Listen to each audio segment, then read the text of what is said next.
Okay, let's start with a feeling most of us know, that that low hum of worry when you're not feeling quite right, Yeah. or maybe the sheer confusion that hits when you try to make sense of health information online. It's a chaotic landscape, isn't it? It really is. That overwhelmed feeling is incredibly common.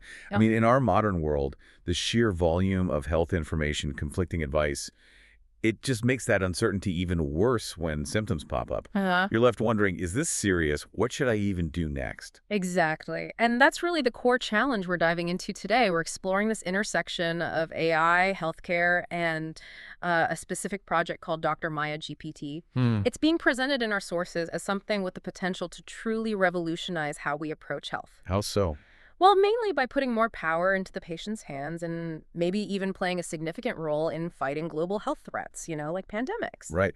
The sources we've looked at for this deep dive offer a really fascinating perspective on this. We have a collection here, articles, transcripts, excerpts. Quite a mix. Yeah, a real mix. They discuss the development of Dr. Maya GPT. They trace the, frankly, remarkable journey of its inventor, lay bare some really significant criticisms of the current healthcare system, Mm-hmm. and explore the broader implications of bringing advanced AI into medicine. It's a lot to unpack. It is, and our mission for this deep dive is to pull all of that apart. We want to understand the deep, driving motivations behind Dr. Maya GPT, how it's actually designed to tackle these challenges in healthcare. These perceived challenges based on the sources. Right, perceived challenges, and what its existence suggests about the evolving roles of, well, technology, doctors, and us, the patients. Yeah. It's a conversation that gets straight to the point, especially when one of our source titles is as stark as, "Yes, doctors, AI will replace you." Oof. We definitely need to explore where that idea comes from within this material. That is certainly a bold statement, Mhm. provocative for Mhm. sure.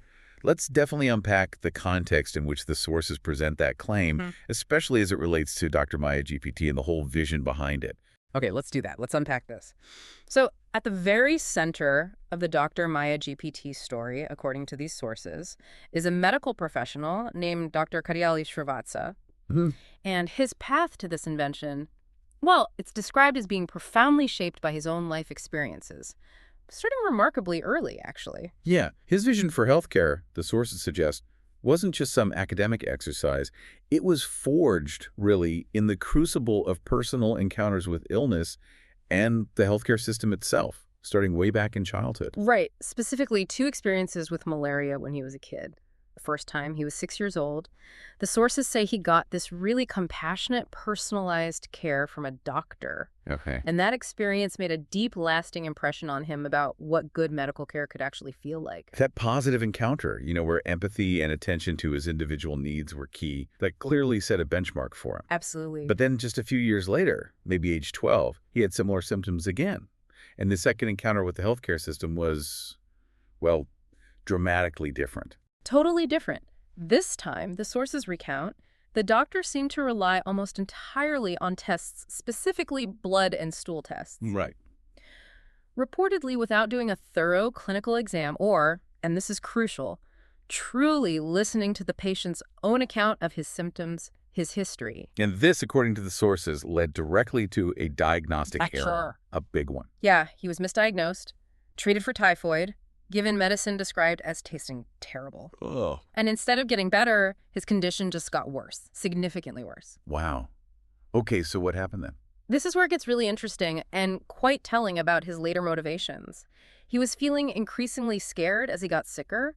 Apparently one night, he was left alone briefly, had nightmares. Awful for a kid. Terrible. And he felt this desperate need to act. He actually recognized his symptoms from the malaria he'd had when he was 6. His own memory kicked in. His intuition. Exactly. His mother was understandably hesitant to give him leftover medicine from years ago, reminding him, "You're not a doctor." Makes sense. But driven by this powerful intuition, this gut feeling, and his worsening state, the sources say he managed to find some of that old quinine medicine himself, and he took it. Oh, and The relief was apparently rapid and dramatic. He felt much better within hours. incredible. So the takeaway for him was, That this became a defining lesson.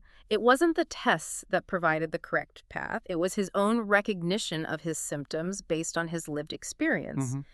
He realized that medical errors often happen when doctors fail to truly listen to the patient's story, how they lived through the illness, how they experienced it, what they remembered. The patient's narrative. Yeah. It held a vital key that the tests alone couldn't unlock. Exactly. That pivotal realization, the sources suggest, was the spark. That ignited his mission. Okay. He became determined to find a way to, systemize healthcare to ensure that patients wouldn't be unheard, that their crucial story wouldn't just be dismissed, and that misdiagnosis based on incomplete information could be prevented. He saw a fundamental gap then, rooted in actually hearing the patient's lived experience. Precisely. And the urgency of that mission, the sources say, was magnified, really amplified by a truly traumatic event that happened later in 1989. Okay, what was that?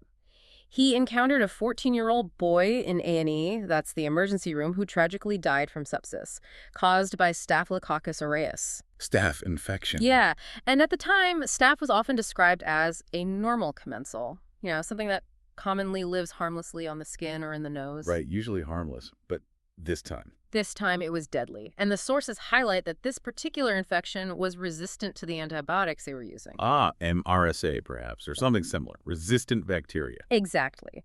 The progression of the illness was horrifyingly rapid. The sources describe the boy going black from his feet upwards before dying. Oh, terrible. The shock and devastation felt by the inventor, and obviously the boy's parents, were immense. I can only imagine that must have been a major turning point. Huge. It wasn't just witnessing a personal tragedy. He recognized it as the stark emergence of a terrifying threat, antibiotic-resistant bacteria, what we now commonly call superbugs. Yeah. He describes this moment in the sources as the beginning of a significant crisis for humanity. He uses really strong language. A baleful threat, even a holocaust. A holocaust. Wow. Yeah. Quick and deadly, for which, he emphasizes, there is currently no medicine or vaccine to stop it. That's a chilling perspective, and it clearly fueled his work. Deeply. The sources recount how deeply this experience affected him. It made him cautious, even hesitant afterwards, to touch patients with seemingly mild infections, like eczema. Because he now understood they could be carriers of these dangerously resistant organisms. Exactly. It underscored the invisible, rapid spread of these threats. And then his decades of work within the UK's National Health Service, the NHS, just further solidified his perspective and fueled his drive. Okay, so what did he observe within the NHS over those years? The sources must detail that. They do.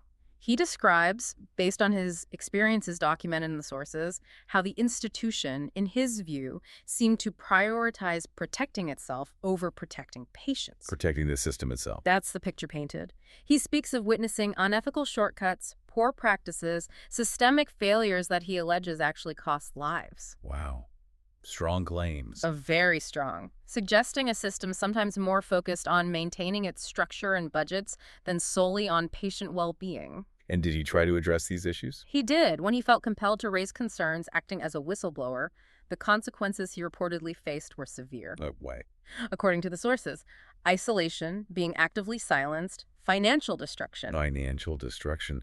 being removed from the performers list, which effectively stopped him from earning a living as a doctor. That's brutal. Yeah. Plus the instigation of complaints against him, facing racial discrimination and abuse. It sounds like a really harrowing period. It does. A brutal crucible, as you said. But the sources suggest it strengthened his resolve. Absolutely. It cemented his conviction that the medical system, as he experienced it, wasn't always primarily geared towards healing. He saw decisions driven by budgets, politics, power, not always purely patient needs. The sources note he was eventually reinstated after 9 months, but they highlight that his fight for justice against these perceived injustices was, and maybe still is, ongoing. So this wasn't just a one-off battle. Not at all. And he also recounts a particularly critical experience later, in 2018. He was working as a locum, a temporary doctor in NHS 111, observing their nurse triage system. The phone advice line? What was his take on that? His description in the sources is remarkably strong. He called it frightening and resembling quackery. Oh, quackery. That's intense. Yeah. He observed this large call center environment where nurses, doctors, chemists, and even, he notes, teenagers were giving health advice based largely on algorithms and scripts. Following a flowchart, basically. Right, which he felt often lacked genuine empathy or compassion. He was very critical. Did he pinpoint specific issues with that approach? He did. He specifically criticized what's called the safety netting approach within that system. Safety netting, what's that? The sources explain it seemed to involve focusing heavily on documenting information for audits, basically, ticking boxes to prove protocols were followed rather than prioritizing deep clinical judgment based on the patient's unique situation. Process over person. That seems to be his critique. He also notes concerns mentioned in the source material about some doctors working there who were from India and allegedly lacked prior NHS hospital experience. Now, this is presented as an observation from the source, not an endorsement, but he framed it within his broader perception, stated in the sources, of an NHS plot to cut costs by using less qualified personnel. Okay. That connects directly to another criticism mentioned, right? His strong views on nurse prescribing. Exactly. Long-held criticism. The sources mention this was a concern echoed by a British Medical Association doctor way back in 2005 and referenced again in 2015. So what's his core argument against it? As presented in the sources, his argument is that nurse prescribing using a specific list, a nurse prescriber's formulary, inherently limits the diagnostic conclusions you can reach. Because they can only prescribe from that limited list. That seems to be the point. He views it as an irresponsible and dangerous exercise that can lead to incompetence and patient harm. And again, he links this to cost cutting. Yeah. He frames it within that larger context of what he perceives as the NHS's drive to cut costs by using less qualified staff, which, he argues, can lead to wrong diagnoses and worsen issues like antibiotic resistance through inappropriate prescriptions. It's a consistent theme in his critique, then. Standardized processes potentially overriding clinical judgment and patient needs. Absolutely. And his criticisms of standardized approaches go back even further. The sources mention a letter he wrote way back in 1996 challenging the use of pre-printed assessment sheets by junior doctors. Pre-printed sheets, like checklists. Essentially, yes. He argued, according to the sources, that these sheets were actually detrimental because they prevented doctors from truly listening to the patient's unique story. By just prompting doctors to tick boxes, he believed these forms could lead to wrong diagnoses, reducing complex human illness to a checklist instead of a narrative that needs hearing. That makes sense. It all ties back to that core idea of listening to the patient's story. Exactly. So you have these multifaceted experiences, the personal illnesses, witnessing the superbug tragedy, the decades in the NHS, the whistleblowing consequences, the legal battles against the NHS and the primary care trusts, including facing bankruptcy efforts. And didn't the sources say he had to move his family? Yes, being compelled, as he states in the sources, to move his family abroad to Germany in 2011 due to the pressure.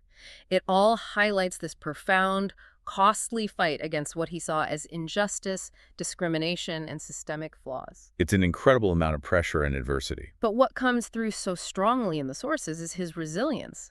They emphasize his unwavering determination to stand up for what he saw as right, despite the immense personal suffering, the financial ruin, even threats he reportedly faced. He's quoted in the sources seeing himself as living testimony that breakdowns do create breakthroughs, suggesting these challenges forged his resolve and clarified his purpose. That's quite a statement.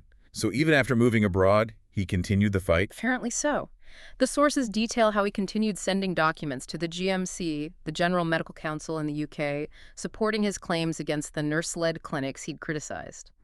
It paints a picture of just relentless dedication born from deep conviction. It's fascinating how these intense, challenging experiences seem to have directly fueled his innovative drive. The sources even draw comparisons between his work and mission and two pretty significant historical figures. They do. Charaka and APJ Abdul Kalam, which is quite a comparison to make. Absolutely. The sources highlight parallels, particularly in their dedication to knowledge and public service. Let's take Charaka first, often called the father of Ayurveda. His focus was on balance, body, mind, spirit, emphasizing preventive care, lifestyle, a holistic approach. His method involved individualized treatment, keen observation, diet, strong ethics, all laid out in the Charaka Samhita. Okay, so how does Dr. Srivatsa compare in this view? He's positioned as a modern counterpart. His core focus is on ethical healthcare and protecting people, but in today's landscape, with modern threats like superbugs. His invention, Dr. Maya GPT, is presented as the modern solution.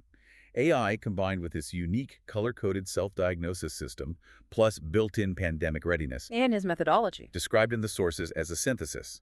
Intuition, going back to his own experiences, plus AI, plus self-diagnosis, plus infectious control. So different tools, but a similar dedication. Kinda. While Charaka aimed for overall balance, Dr. Srivatsa's immediate goal, according to the sources, is empowering people to navigate health issues effectively and, importantly, avoid unnecessary interactions with the traditional healthcare system when possible. The sources even mention that ChatGPT, when consulted about integrating technology and innovations today, apparently drew a comparison between Dr. Srivatsa's approach and Charaka's. Really? ChatGPT said that. That's interesting context provided in the source material. Yeah, presented as a high honor, suggesting a similar foundational contribution, but adapted for the digital age. It underlines his goal of using existing tech plus innovation to create a better healthcare option. Okay, and the comparison to APJ Abdul Kalam? Kalam, India's former president, a renowned scientist. His mission was strengthening India through technology. He hugely impacted students, scientists, the youth. His vision blended science and spirituality. Right, the missile man. Exactly. The contrast drawn is their specific focus. Kalam primarily on national defense, space technology. Dr. Srivatsa's focus on global health defense using AI and digital tools. Different domains, similar drive. That's the idea. Kalam inspired students and scientists. Dr. Srivatsa aims to impact patients, doctors, healthcare workers, and the sources stress. The Dr. Maya system is designed to empower ordinary people, even illiterates, not just the highly educated. Tools are different, too. Kalam had missiles, satellites. Dr. Srivatsa has color codes, AI, intuition, aiming to solve pain and injustice within healthcare. But the fundamental similarity highlighted is that shared, deep dedication to public service, using knowledge, technology, experience for the betterment of humanity, one looking outward to space, the other inward to health and society. So these profound experiences, these comparisons, the long fight against perceived systemic issues, they seem to coalesce into a set of core beliefs driving Dr. Maya GPT. Yeah, the sources explicitly list these driving principles. First, the fundamental belief. Knowledge of health is knowledge of life. Understanding your health is key to living fully. Okay. Second, the absolute importance learned from malaria, reinforced by criticizing those forms of listening deeply to the patient's story, how they lived it. Third, the urgent conviction stemming from that MRSA tragedy, that fighting superbugs isn't just a medical challenge, it's akin to a holocaust, a global catastrophe unfolding. Again. Stark. It is. And finally, an unwavering commitment to using his knowledge, experience, and tools to protect the community, defending what he calls nyaya, Yeah. translated in the sources as justice or reasoning, basically upholding what is right and rational in healthcare. These principles are the bedrock of his creation. Okay, so with that incredibly deep and personal background driving the inventor, let's turn to the specific problems within the current healthcare system that Dr. Maya GPT is designed to address. What are the big flaws the sources detail? The sources lay out several major criticisms, seen through his eyes. One prominent issue is what he sees as an over-reliance on tests and scans in modern medicine. You mentioned that earlier with his malaria story. Exactly. He argues that healing often gets reduced to procedures and prescriptions, leaning heavily on tests and scans. But tests are important, aren't they? Of course. But he contends in the sources that they're often not used effectively for the initial diagnosis, which should be rooted in the patient's story. Instead, he suggests they're sometimes used later to prove doctors are right about an initial assumption. And even, quite strikingly, he suggests they can be used to inflict fear on patients, maybe by revealing alarming but potentially nonspecific findings. He contrasts this sharply with diagnosis derived from truly listening. Which connects to the next point, I imagine. The lack of listening and empathy. Directly, a perceived systemic failure to fully hear patients' stories and offer genuinely empathetic care. The sources suggest that the increasing reliance on protocols, guidelines, standardized processes, Things meant to ensure quality, maybe. intended for consistency, yes. But he argues they can paradoxically lead to a lack of compassion and personalized care, reducing complex individual experiences to data points or checkboxes, echoing his criticism of those pre-printed sheets from '96. And on a larger scale, the system itself. His view, as presented in the sources, is that the medical system is fundamentally designed to sustain itself, its own survival and structure often taking precedence. Over the patient. That's the argument. Decisions, he claims in the sources, are frequently driven by budgets, institutional politics, power dynamics, not always purely centered on the patient's best interests. He uses strong language about hospitals, too, right? Very strong. Describing them not just as places of healing, but potentially as battlegrounds where families can tragically lose their health, dignity, and savings. It suggests a system whose operational logic can sometimes conflict with the well-being of those it's meant to serve. He also mentioned inconsistencies between doctors. Yeah, an observation he makes. Like, one doctor might immediately order a battery of tests, another might prescribe medicine almost instantly based on limited info. And the impact of that inconsistency. Big problems, the sources argue, including misuse of antibiotics and leading to really variable patient outcomes depending on which doctor you happen to see that day. Which ties into his concerns about unqualified personnel being used more. Right. Elaborating on his critique of nurse prescribing, the sources present his view that this, along with using lesser qualified ones, is mainly a strategy to cut costs. Okay. He argues forcefully that this can lead to wrong diagnoses and what he calls abusive prescriptions, inappropriate or unnecessary prescribing, which directly worsens the critical situation with antibiotic resistance by promoting incorrect use of these vital drugs. There's also that really provocative point about fear being used as a tool, the Machiavellian doctor concept. Yes, the sources discuss this, suggesting that healthcare providers might, consciously or unconsciously, leverage patients' fear. Fear of what? Fear of illness itself, fear of not complying with advice, fear of a surgery, fear of the unknown. Using that fear to maintain authority and control over patients' decisions. Wow. It's argued that fears might be amplified to steer patients towards desired outcomes or procedures, creating potentially a culture of patient dependency and a significant unhealthy power imbalance that the sources say needs addressing. Okay. And all these systemic issues, they lead to inefficiencies too, like Sure. wasted appointments. Exactly. People visit doctors for issues they might manage themselves. Waste of time, wasted cost for both patients and busy doctors. And increased risk. Crucially, yes.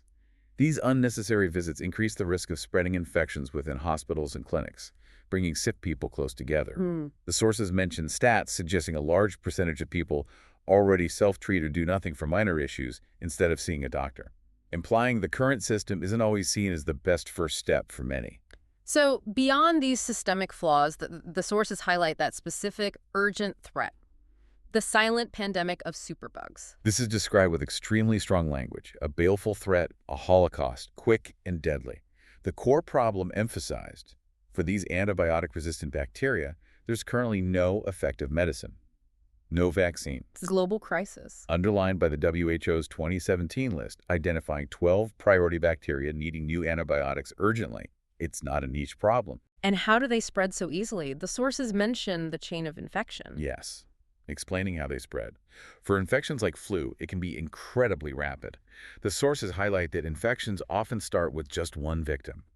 And in busy clinics, doctors seeing tons of patients might easily miss the early signs in that first case. Allowing the chain to start. Exactly. Allowing transmission to begin unchecked. And what drives the resistance itself? Primarily, the sources make clear, it's the widespread overuse and misuse of antimicrobial drugs. Like antibiotics for colds. Exactly. Examples given include prescribing antibiotics for viral infections like colds, sore throats, chest infections, using antibiotic cream for eczema when it's not needed, patients self-medicating with leftover pills. How does that cause resistance? The sources explain that when antibiotics are used wrongly, they kill off the good beneficial bacteria in our bodies along with the bad ones. Okay. This clears the way for any resistant bacteria that happen to be present or that emerge to thrive and multiply without competition. It accelerates the whole problem. And hospitals themselves are a problem area. A major issue. Hospital-acquired infections. The sources cite the KPC outbreak at the NIH back in 2011 as a stark example. What happened there? This superbug spread among patients despite antibiotics, special isolation units, even robotic disinfection. It shows just how hard these resistant infections are to contain, even in highly controlled environments. That's scary. Finally, the sources criticize pandemic preparedness. Yeah, arguing that major outbreaks shouldn't be seen as unpredictable black swan events, totally improbable things. But more like? Maybe gray swan events, foreseeable threats that are highly impactful. We should expect them, basically. And the criticism is that we're not ready. Criticism is directed at organizations like the WHO, described in the sources as often being under-resourced, slow to respond effectively to past outbreaks like Ebola, H1N1, SARS, lacking clear mechanisms to scale up quickly. Any examples of missed opportunities? The failed proposal for a U.S. Medical Expeditionary Corps is mentioned, a potential global rapid response capability that didn't happen. And what about the healthcare workers on the front lines? Significantly, the sources discuss the fear they experience during outbreaks. highlighting what's described as a lack of sufficient support or compensation for their sacrifices. Incidents are mentioned where their own families even reportedly disassociated from them due to fear of infection spread, painting a picture of a system and society not fully prepared or supportive. Okay. So the picture painted in the sources is pretty grim. A healthcare system grappling with deep flaws from patient interaction, systemic priorities, to the huge threat of superbugs and gaps in pandemic readiness. Exactly. These are the multifaceted challenges that Dr. Maya GPT is presented as seeking to solve. Which brings us directly to Dr. Maya GPT itself, the proposed solution. What exactly is it and how is it supposed to work? At its core, it's described as a multilingual AI-powered health assistant, accessible via an app. Okay, an AI health app. How does it interact with users? Through a pretty unique symptom input and advisory system. The user starts by inputting their symptoms, initially focusing on 3 key ones. Specificity matters. Yeah, emphasis on specific details, like is your cough dry or with phlegm? And you can input using voice, images, or just simple words, designed to be accessible. And the output? What does the user get back? This is what the sources highlight as the key innovation. The color-coded advisory system, designed to be instantly understandable and actionable. Color-coded, how does that work? You get a green code if symptoms are assessed as mild, advising maybe consult a pharmacist or nurse. Okay, green is mild. Yellow means the situation is unclear, suggesting you watch symptoms closely, act based on progression, careful self-monitoring needed. Yellow is watch and wait, basically. Right. Red is the clear alert for an emergency. Seek immediate medical help. No ambiguity there. Red means go now. Got it. And then there's glue. This is particularly linked to the pandemic readiness aspect. It signifies an infection is suspected, recommending immediate isolation to prevent spread. Blue means isolate. Interesting. So it's more than just go to the doctor or not. Yes. The sources emphasize it's intended to go beyond simple medical triage. It's designed with the capability to interpret cues beyond just physical symptoms. Like what? Reportedly, it analyzes things like emotional tone and voice input, patterns in word usage, clusters of seemingly unrelated symptoms, to help identify underlying issues like potential abuse or fear. Abuse or fear? How can an AI detect that? That's the claim. That capability is presented as creating a safe, confidential, non-judgmental space. Particularly valuable, the sources suggest, for vulnerable adults and children who might feel unsafe speaking openly in a traditional setting. So it picks up on subtle cues. The AI's ability to detect signs of trauma, fear, controlling influences, even if not explicitly stated, is highlighted as a crucial feature. How does this system differ from, say, other online symptom checkers? The inventor contrasts it, right? He does, quite directly. According to the sources, he contrasts this color-coded system with traditional question-answer algorithms. Why? What's wrong with those, in his view? He argues they can be fundamentally flawed because they rely on the user asking the right questions or providing perfectly accurate answers, which can easily lead to errors based on incorrect input or just user confusion. So his system avoids that. His system, based on these predefined, color-coded combinations of symptom patterns derived from his extensive clinical experience, aims to eliminate that guesswork. How? By presenting clear choices and categories based on how illnesses actually manifest in real life, it's designed to reduce the cognitive load on the user, ensures they focus on recognizing relevant information. Like signposts. Exactly the analogy used in the sources, guiding users like motorway signposts, directing them clearly towards the appropriate next step without needing complex medical knowledge. Okay, so what are the big picture benefits? What's the overall vision presented for Dr. Maya GPT? The primary goal, really the overarching goal articulated, is patient empowerment. Empowering patients how?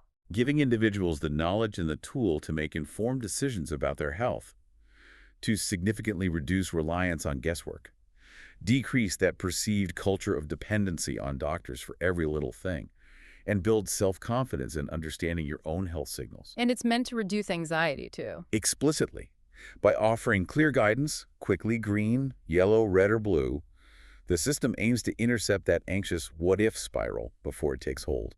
Guiding towards action instead of worry. Exactly. Guiding the user towards a calm, actionable, solution-oriented mindset. The sources mention some theoretical stuff, too, zeta 9 particles. Yeah, the sources do delve into some theoretical ground there, mentioning a link to concepts involving zeta 9 particles and the preconscious mind. What's the idea there? The suggestion is that Dr. Maya helps users tap into their intuition, act on subtle signals before fear fully crystallizes and paralyzes them. It's presented as a theoretical angle, drawing parallels between this AI-guided intuition and maybe ancient philosophy or even modern neuroscience. But it's definitely an intriguing layer mentioned. Okay. More practically, though, a major benefit highlighted is reducing unnecessary healthcare use. Yes, potentially significantly.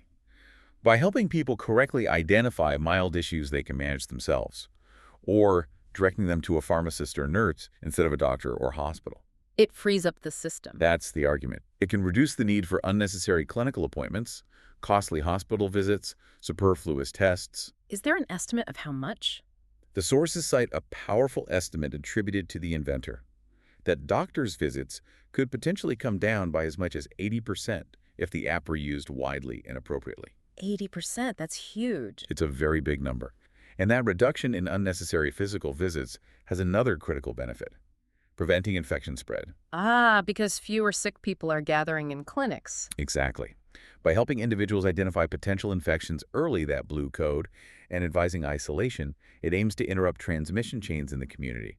And it reduces cross-infection risk in hospitals just by having fewer people physically there. So the whole approach is framed as being aligned with patient safety and public health.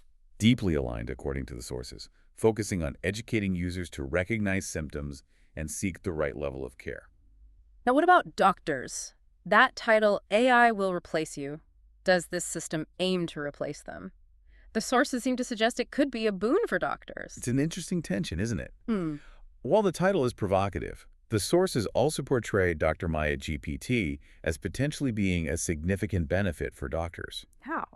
The argument is it would make their lives easier, helping manage patient flow better, filtering out minor issues, letting them focus on more complex cases. Reducing their workload, potentially. Right, potentially reducing clinic operating costs, too. Eh. And it offers integrated tools designed to aid doctors, like forwarding referrals or sick notes easily, enabling internet searches during consultations, facilitating video or phone appointments within the system. So assisting doctors, not just bypassing them. What about accessibility? The sources note its intentional design for accessibility, specifically aiming to help illiterates and vulnerable adults who might lack other easy or safe ways to get health guidance, providing 24/7 support. And there's something about a doll. Yeah, an intriguing mention in the sources of an intention to create a physical Dr. Maya doll, suggesting a future expansion beyond just the digital app, though the details on the doll's function aren't really elaborated upon. Okay. To make this more concrete, the sources offer some anecdotal examples, right? Cases where it reportedly made a difference. They do. There's a striking case mentioned of Ranjan, a 20-year-old. He had symptoms like fatigue, weakness, seemingly innocuous stuff. Things easily dismissed. Reportedly, clinic staff took them casually, but when he used Dr. Maya GPT, the system alerted him. Emergency situation. Directed him to a specialist. And the outcome? Led to a rapid diagnosis of staph infection, causing septicemia and shock. The sources argue the app's timely guidance likely saved him from a potentially fatal outcome, all within about 6 hours. Wow. Highlighting its ability to spot serious issues, even with vague symptoms. Exactly. Then there's Aman, a 22-year-old software engineer. He saw blood in his stool. Panicked. Understandable. Rushed to the hospital. Underwent expensive tests, blood work, colonoscopy, only to find out the cause was a simple, non-serious tear from constipation. So a lot of stress and expense for something minor. Right. And Aman reportedly concluded afterward that if he'd used the Dr. Maya app first, it likely could have guided him appropriately and helped him avoid all that unnecessary spending and anxiety. Makes sense. Any other examples? There's a brief but insightful anecdote about seeing a rash on a schoolgirl's face. The thought prompted was how easily a seemingly simple infection could spread rapidly if she wasn't identified, isolated, and interacted with other kids. Highlighting the public health angle again, missed early diagnoses leading to spread. Precisely.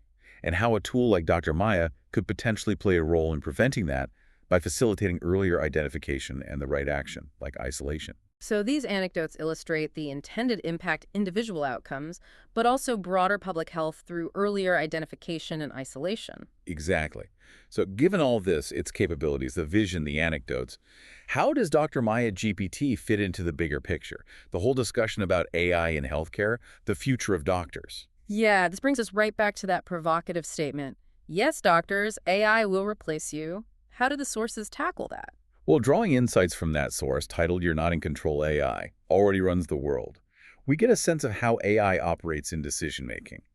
It's described as this structured, data-driven process, Data-driven how? gathering vast amounts of data, complex pattern recognition, building predictive models from those patterns, and then selecting actions based on calculated probabilities. Like the X-ray example. Exactly. Yeah. AI scanning millions of X-rays, identifying subtle markers of disease a human might miss, assigning confidence scores to diagnoses, assisting clinical decisions with incredible scale and speed. So with that power, could AI replace doctors? These capabilities naturally lead to that question.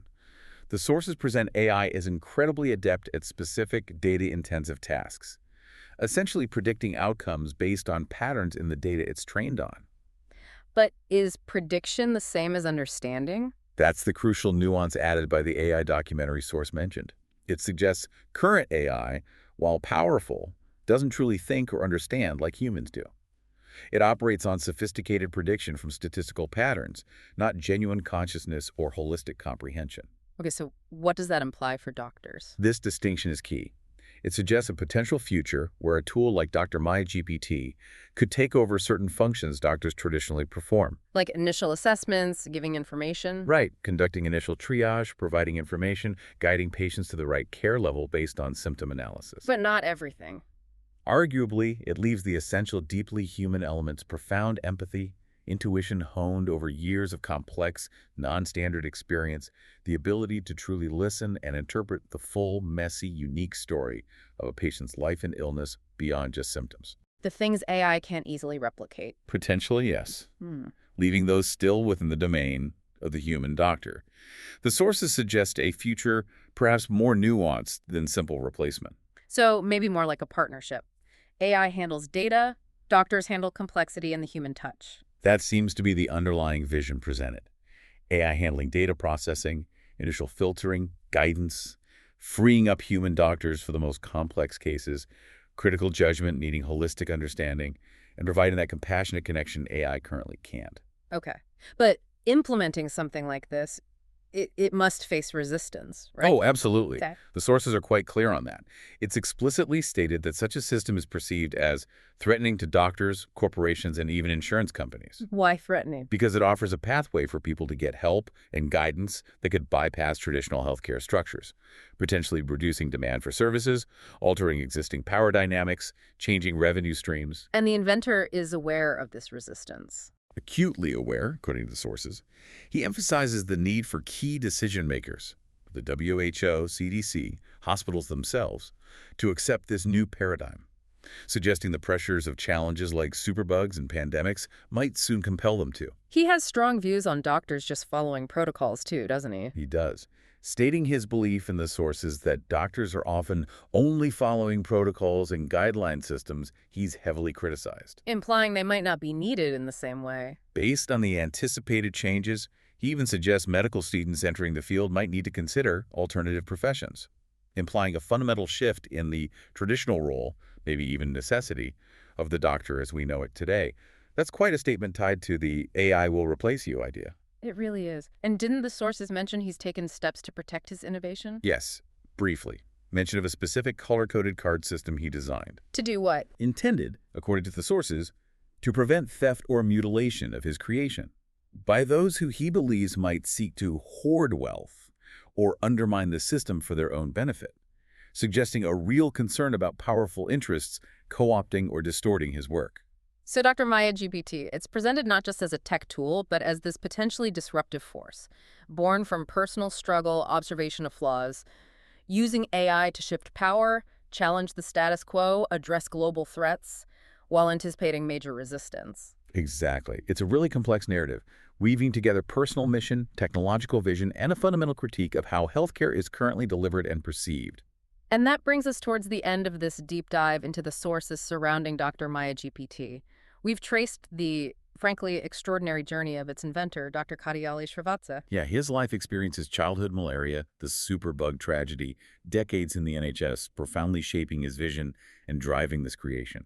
We've explored the significant problems he identifies in the current healthcare landscape: over-reliance on tests, failure to listen, systemic issues, the urgent threat of superbugs, gaps in pandemic preparedness. A whole raft of challenges. And we've unpacked Dr. Maya GPT itself, this multilingual AI assistant built on that unique color-coded system. Designed, the sources say, to empower patients, alleviate anxiety, drastically reduce unnecessary healthcare visits, and directly help prevent infection spread through early identification and isolation. Presented as a tool intended to revolutionize modern digital medicine and contribute directly to fighting future pandemics. Fulfilling, as the sources quote him, a childhood dream manifested through AI and clinical intuition. Yeah, the sources repeatedly highlight that contrast.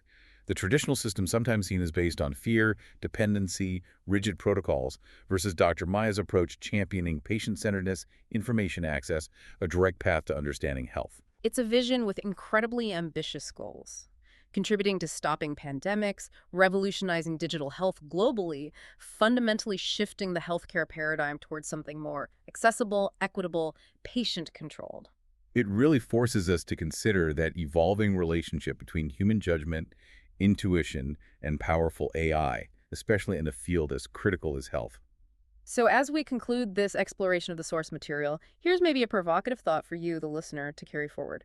Given the significant challenges identified in our current healthcare system and these undeniable rapid advancements in AI like Dr. Maya GPT, how should we, as a society, navigate this future? It's the big question, isn't it? How do we responsibly balance the immense potential of technology, of data-driven analysis, with those essential, maybe irreplaceable human elements, compassion, empathy, the deeply personal relationship built on a doctor truly listening to a patient's unique story? What does patient-centered care really look like when powerful AI tools become integral to the healthcare experience? Something to definitely consider as you reflect on these sources and the future of health.